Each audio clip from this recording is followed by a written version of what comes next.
passar as oportunidades que Deus tem para a nossa vida. A propósito, uma delas é estar em um culto. É fazer isso que nós estamos fazendo. E eu louvo a Deus pela vida dos irmãos que não deixaram esta oportunidade de Deus passar. Quando Jesus Cristo foi crucificado, haviam, naquele dia, 3 ladrões. E alguém pode perguntar, mas, pastor, eu sei do da direita e da esquerda. E o terceiro? Era eu e você. O da direita, muito claramente, ficou evidente, que sabia o que estava fazendo lá. E o outro não queria aceitar o que ele estava fazendo lá.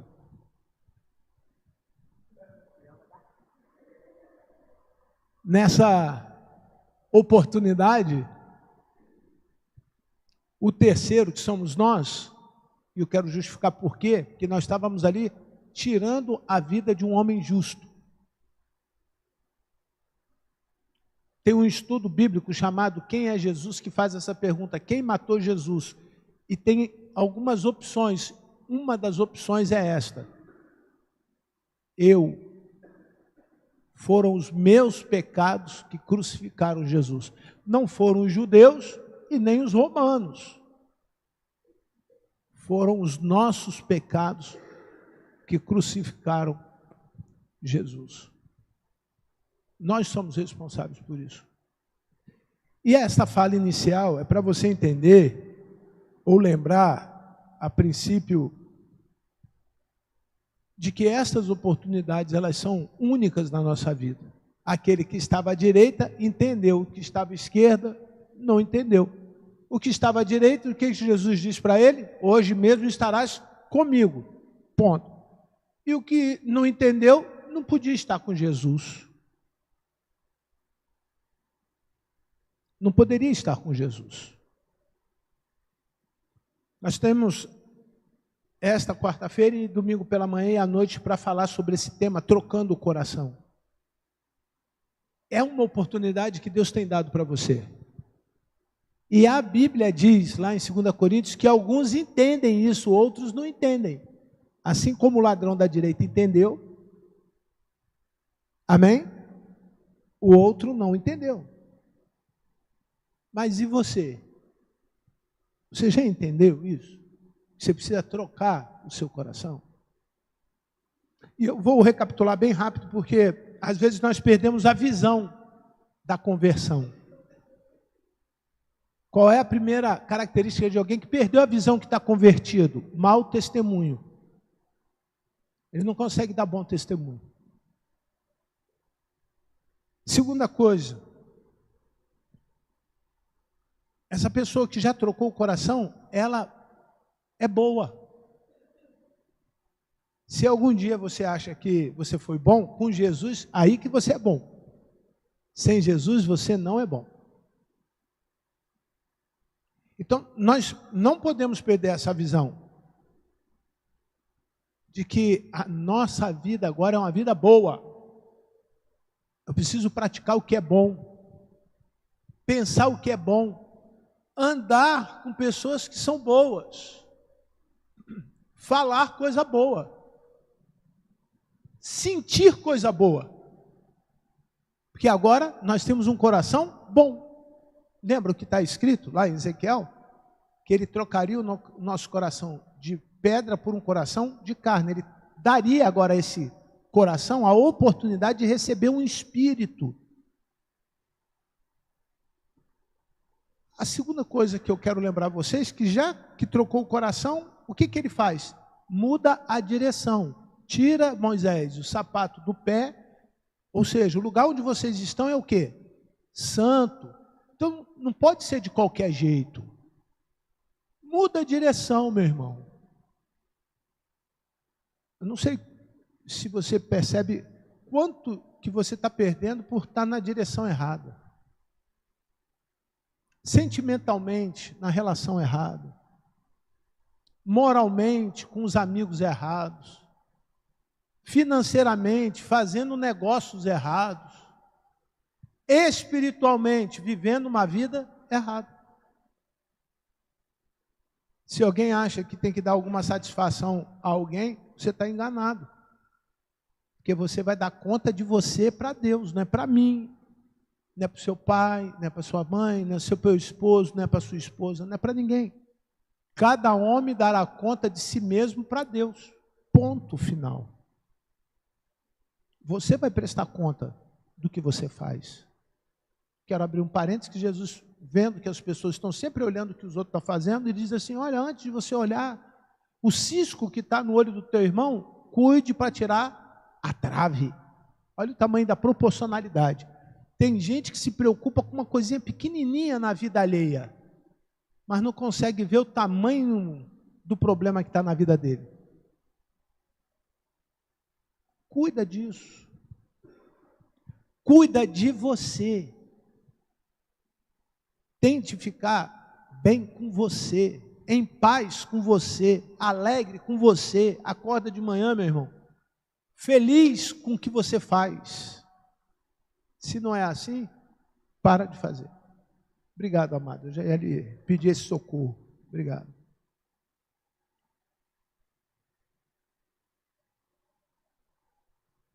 Então você precisa ter empatia com a tua própria vida.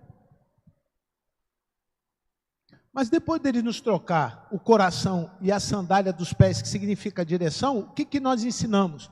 Ele troca as nossas vestes, as nossas roupas. Por que Deus troca a roupa do cristão? Porque agora o cristão é a noiva. E noiva não pode estar vestida de qualquer jeito. Você é a noiva de Cristo, não pode estar adornada de qualquer jeito. Sabe que tem crente que não se preocupa com isso, né? Vem na igreja de qualquer jeito. É lamentável. Permita-me fazer um comentário que eu não estou falando de coisa exterior, tá bom? Quero que você entenda que todas as nossas afirmações estão voltadas para o campo o quê? Espiritual. E o que significa chegar aqui de qualquer jeito? Você pode chegar de qualquer jeito, graças a Deus. Você pode chegar de qualquer jeito, mas chega aqui, entrega esse jeito na mão de Deus. Fala, Senhor, eu aprendi que o Senhor tem uma coisa chamada novidade para a minha vida. Eu quero alguma coisa nova hoje. Hoje, eu quero alguma coisa nova. Não pode ser igual.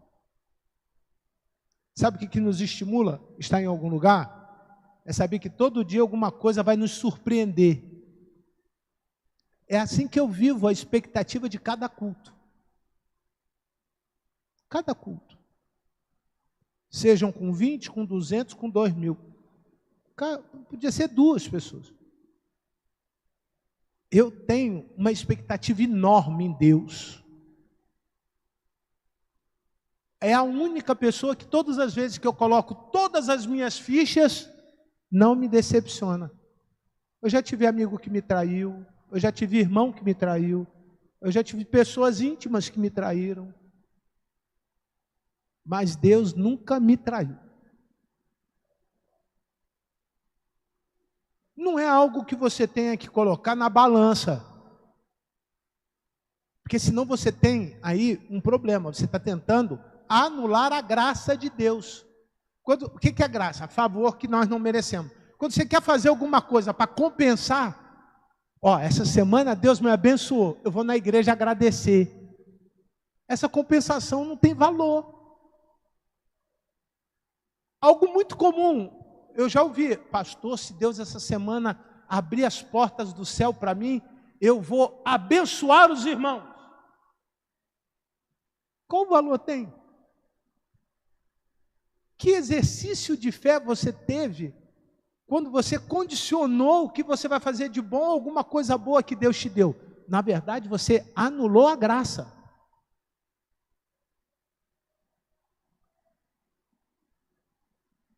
A maior aliança de Deus com o homem veio por intermédio do pecado. Porque aonde tem pecado e habitou o pecado, superabundou a graça. Não fique preocupado com o teu pecado. Fique preocupado se você está com Jesus. Porque quando você tem a consciência que está com Jesus, aonde tem pecado tem perdão, aonde tem pecado tem misericórdia, aonde tem pecado tem cura espiritual. Aceita.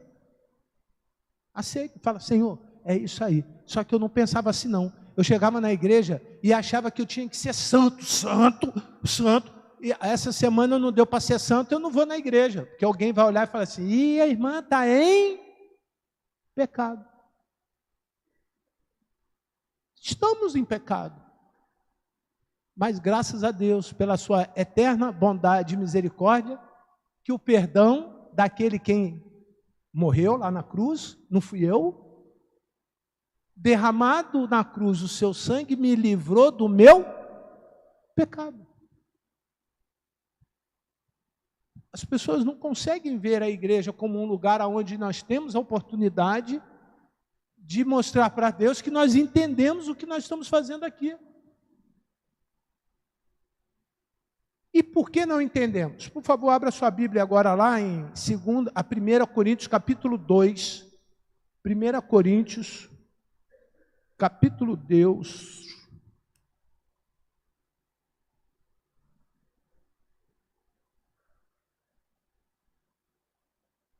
Versículo 11 até o versículo 14. 1 Coríntios 2, de 11 a 14. Pois quem conhece as coisas do ser humano, a não ser o próprio espírito humano? Presta atenção para mim, um minuto só aqui, rapidamente.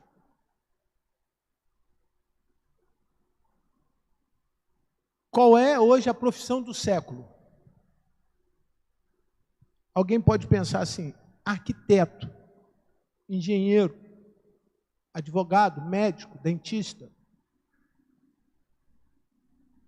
São boas profissões. Outros, mais tecnológicos, dizem engenharia de produção, TI, engenharia aeroespacial. A propósito, já foi liberado no mundo a gestação de seres humanos em robôs. Pega o óvulo da pessoa e fecunda num órgão externo com inteligência artificial para fazer o neném nascer. Olha que coisa absurda. Quem é tua mãe? É o robô A1632. Não precisa ter mais nome. Vocês entenderem o que está acontecendo com a biogenética no mundo, ou seja, estão querendo fazer o quê? Seres humanos. Percebe o que está acontecendo? Alguém está preocupado assim, um dia o ser humano vai acabar, nós vamos preservar um DNA, e um dia um DNA nós vamos reproduzir a humanidade de novo. Com a inteligência artificial, a gente não precisa do ser humano para gerir, porque isso era uma propriedade exclusiva da mulher. O óvulo com esperma fecundava, botava na barriguinha, que virava um casulinho, não é mais hoje uma exclusividade da mulher. Hoje já existe, em andamento, foi liberado, essa reprodução humana em lugares artificiais. Não podia. Quero abrir outro parênteses rapidamente, porque me vem em mente isso. A clonagem é o sinal de que o homem está preocupado com a eternidade. Amém? Já imaginou 10 Carlos Eufrásio no mundo? Não ia dar bom, né? Não ia dar bom, não.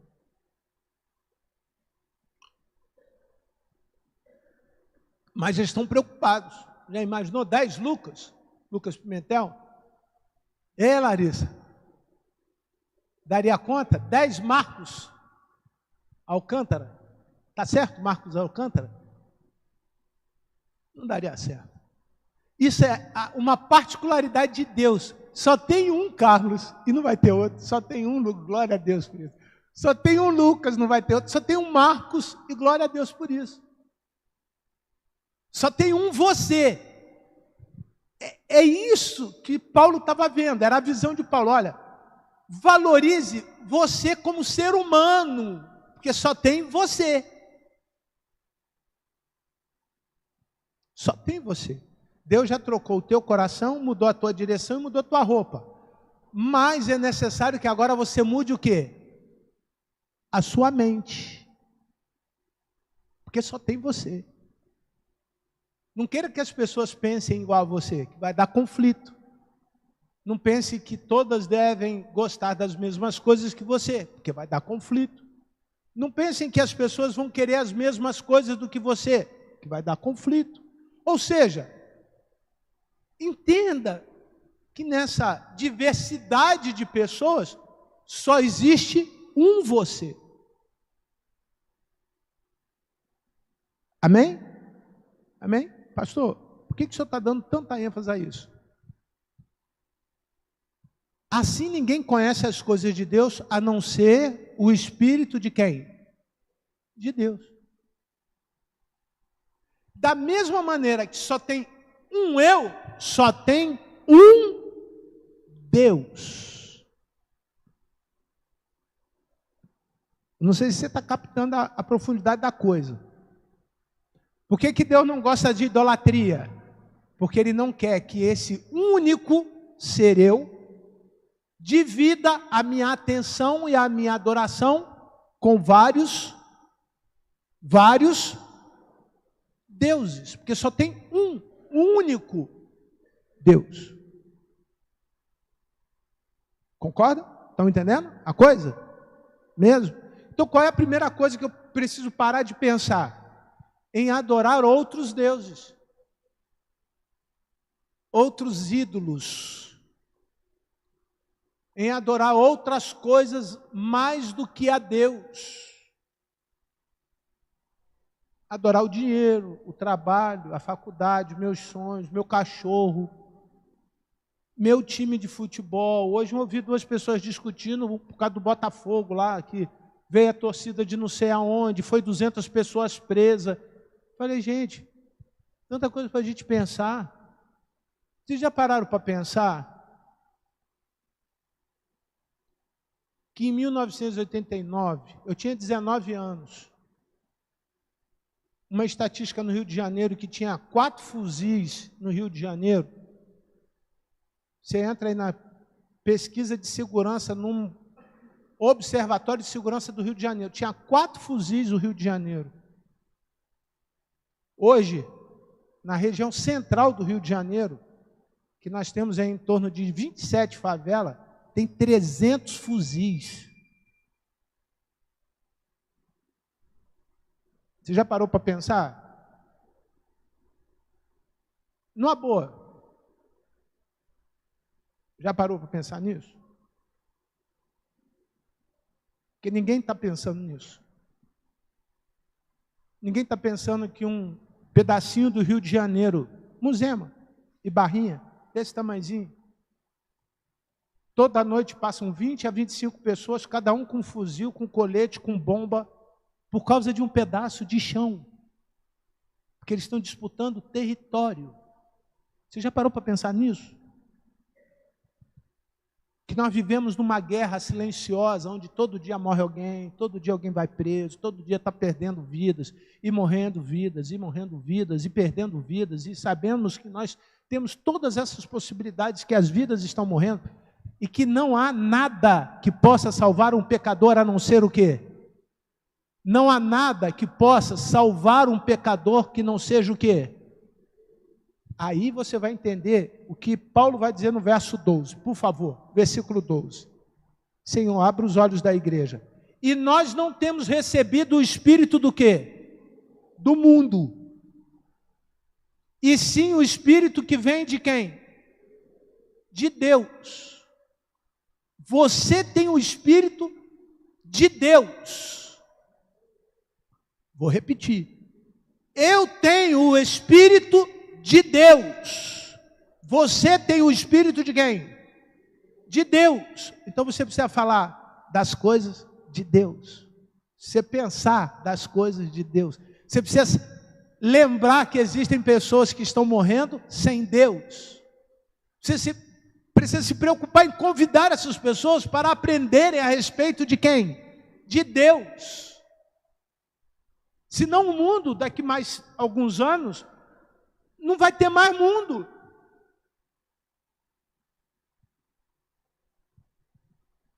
O Rio de Janeiro faz parte de um cinturão verde, que é o cinturão amazônico. Você sabe que a Tijuca começa a floresta o quê?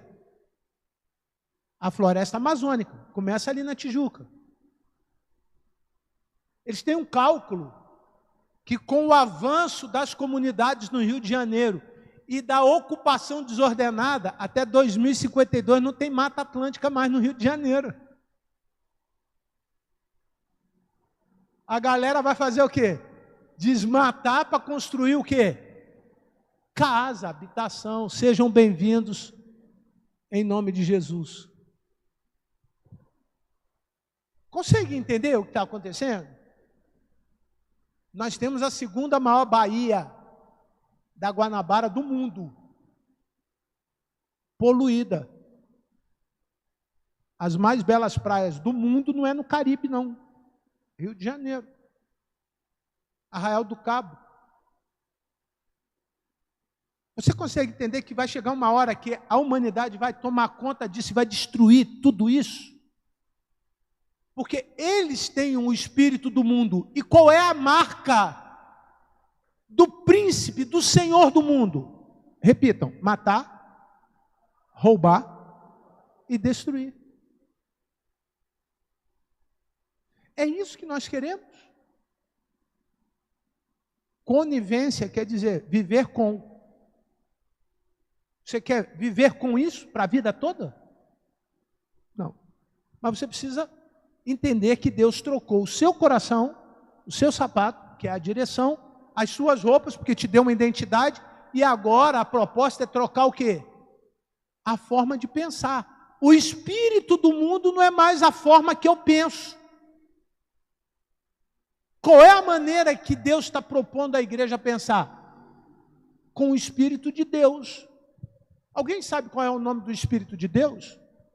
Qual é o nome do Espírito de Deus? Espírito Santo. Você recebeu o Espírito Santo. Então viva de modo digno, de maneira em que as coisas que você faz seja digna, justa, íntegra, honesta. Isso não precisa provar nada para ninguém. Ah, lá em casa eu pago a conta todo dia. Legal, isso aí é uma obrigação tua, irmão. Você não é melhor do que o outro que não paga. É porque isso é uma obrigação nossa. Seja assim, mas faz mais alguma coisa. Faz mais um pouquinho. Acelera a volta de Jesus. Porque senão nós vamos retardar, assim como fomos cúmplice réu. Vou repetir a frase, que pode ser que juridicamente algumas pessoas não entendam. Assim como nós fomos culpados da morte de Cristo, nós podemos estar sendo culpados dele demorar de voltar. Porque nós já temos um coração novo, Deus já mudou a nossa direção, nos deu uma identidade, mas nós não estamos pensando como Deus quer que nós pensemos. Pastor, e como é que o senhor acha, porque essa pode ser uma interpretação unilateral, pessoal, teológica, única, exclusivamente minha, que Jesus pensa? Versículo 13, por favor. Completem para mim, lendo.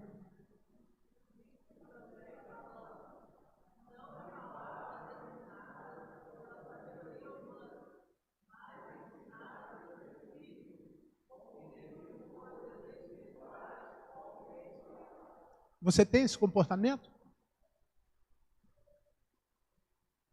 Nisto também falamos. Como é que quer que você se comporte? Agora com um coração novo, um sapato novo, uma nova direção, com a identidade de Cristo, porque a noiva, você é a noiva.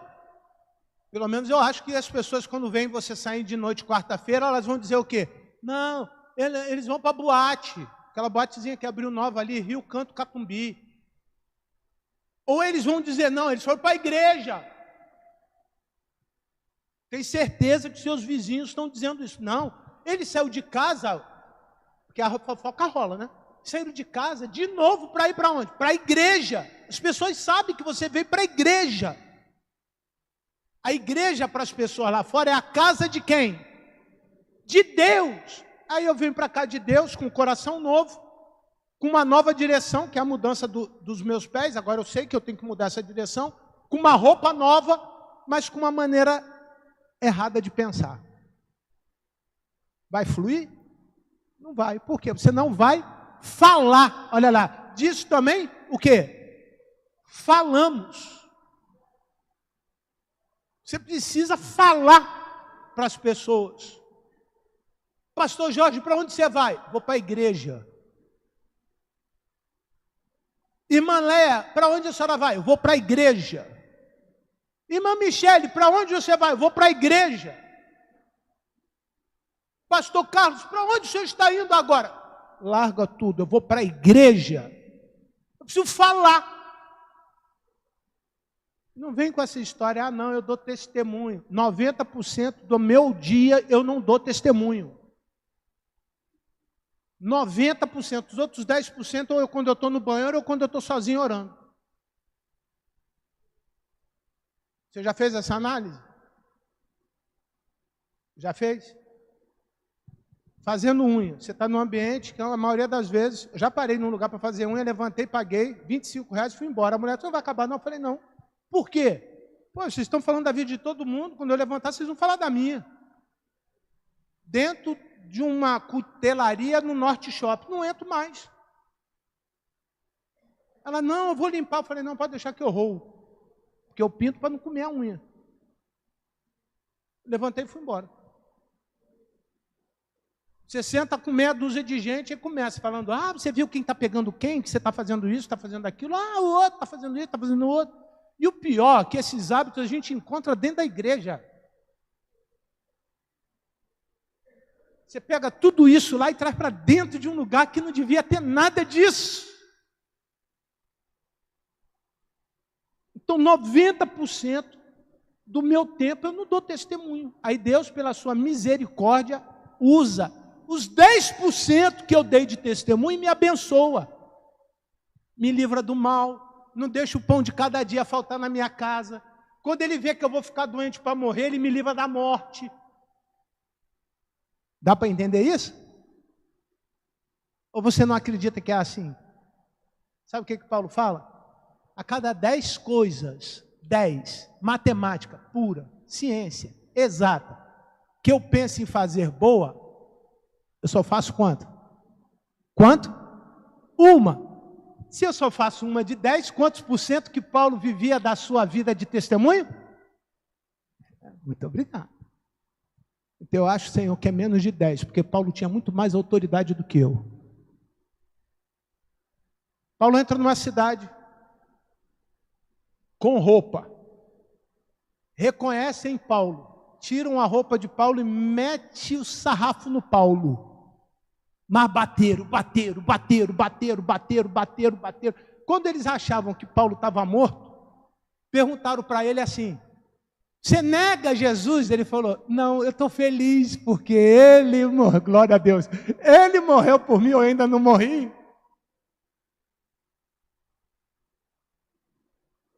Jogaram esse homem, depois de apanhar onde? Na prisão.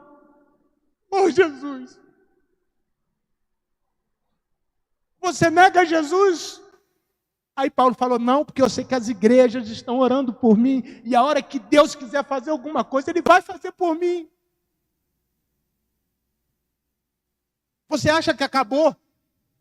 Quem tinha o poder sobre a vida de Paulo, além de bater e botar na prisão, declara que aquela noite, no dia seguinte, ele ia fazer o quê? Morrer.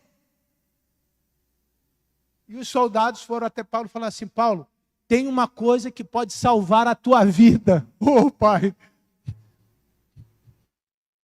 Nega Jesus. Sabe o que Paulo fala? Eu estou tão feliz que morrer para mim é o quê? Lucro. Aí naquela noite, um anjo vem, abre a porta da cadeia e sai Paulo, numa boa, e vai embora. E a Bíblia diz que ninguém viu. Ninguém viu. Ninguém viu o que Deus fez por você, meu irmão. Ninguém viu. Aquela pedra que alguém um dia lançou, antes de cair em você, Deus fez assim, ó. Tirou da direção. Ninguém viu. Aquela enfermidade que poderia ter ceifado a tua vida, e Deus fez assim. Ninguém viu.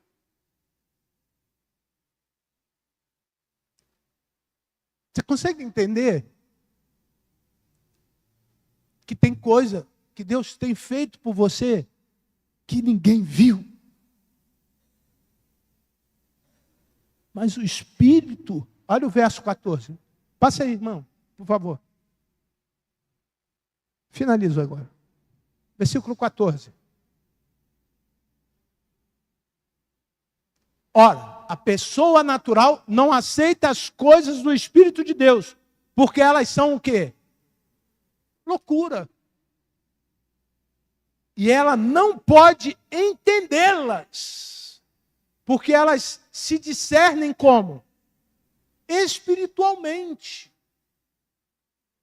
Pastor, não entendo por que minha vida está assim tão enrolada há tanto tempo. Está aí a resposta. Por que não entende? Porque você está deixando de ser espiritual. Você não consegue ver o Espírito fazendo assim nas coisas na tua casa. Eu tenho certeza que esta noite o Senhor Deus está fazendo você entender. Você deve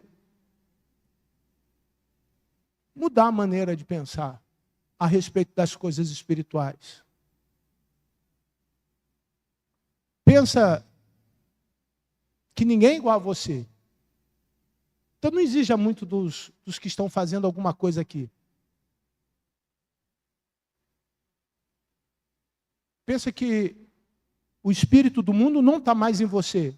Então, um espírito de alegria, de paz, de ânimo, precisa ser constante. Não pode ser só num dia, quando tudo vai bem. Tem que ser todo dia. Quando a tempestade vier, quando o terremoto está batendo na tua casa, quando a doença está dentro do teu lar, quando a falta está presente, você sabe que não vai ter o dia seguinte. Não duvide do que Deus já falou que ia fazer por você. Porque Ele pode estar soprando agora as coisas ruins e trazendo agora as bênçãos dos céus até a tua vida. Feche os seus olhos. Querido Deus, obrigado, ó Pai, porque podemos reconhecer o Senhor. E quando nós não temos essa capacidade, obrigado que o Teu Espírito está em nós, nos faz ter discernimento do Senhor. E eu sei que nesta noite o Senhor está dando esse discernimento para as pessoas que estão aqui. O Senhor está trazendo, Senhor Deus, um tempo de uma nova visão. Irão desenvolver novos projetos. Terão, Senhor Deus, a sua vida acrescida de muitas outras bênçãos. Sem medida, assim como a Tua palavra diz. Irão, Senhor Deus, colher sem medida. Em nome de Jesus, abençoe os Teus servos. Aquilo que está no coração deles, eles possam confiar no Senhor. Que a graça, a paz, o amor de Deus o Pai, a comunhão e a consolação do Teu Santo Espírito se façam presentes neste lugar hoje e para todos sempre. Amém.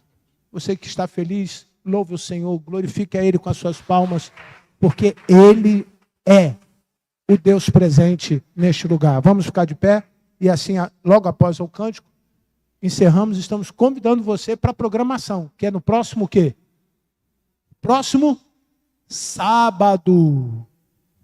Traga o seu visitante, tá bom? Traga o seu visitante, em nome de Jesus.